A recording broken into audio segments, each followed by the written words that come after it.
And in this video I'm talking about how I managed to get 43.85 vacation days for a year and why nobody else seems to see it that way. I started working in France on the 4th of September 2017.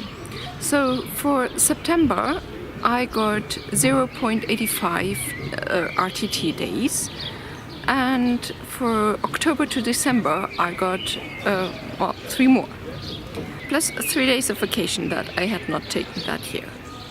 So I started the year with 6.85 vacation days, and then, well, the contract says I get 25 days of vacation plus 12 days of RTT.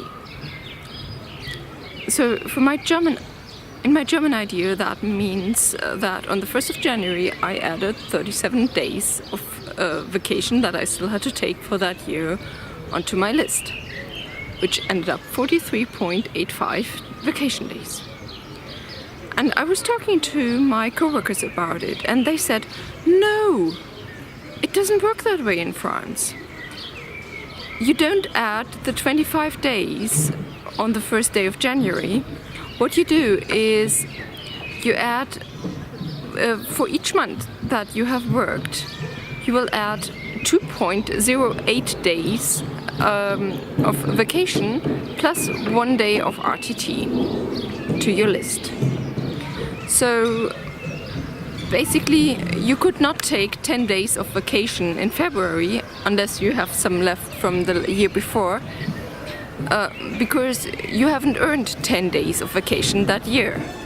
In Germany you can totally spend 10 of the 25 days that you have in February and then 15 in the other months, which led to a very funny discussion because my coworker said you can't basically have that many days to dispose of, because basically if you have not taken any vacation since starting, you should be at like 13 or 14 days by now.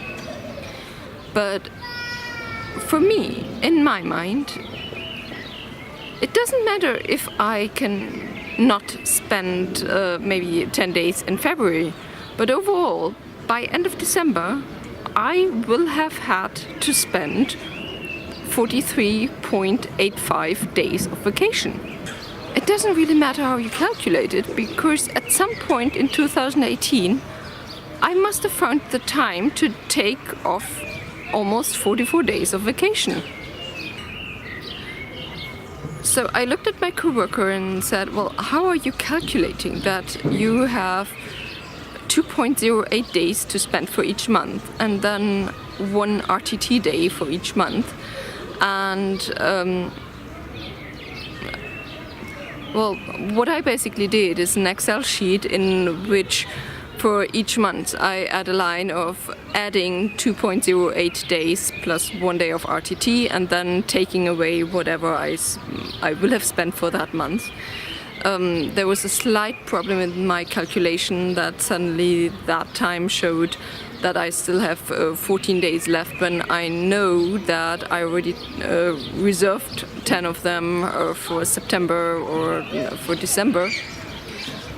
So I made another column say, if the number that has been calculated for that month is higher than the total number, then please just show the total number, so that I always know how much time I have left. And basically, because now I found time for each of the days except for 4, I don't really have to worry that much anymore.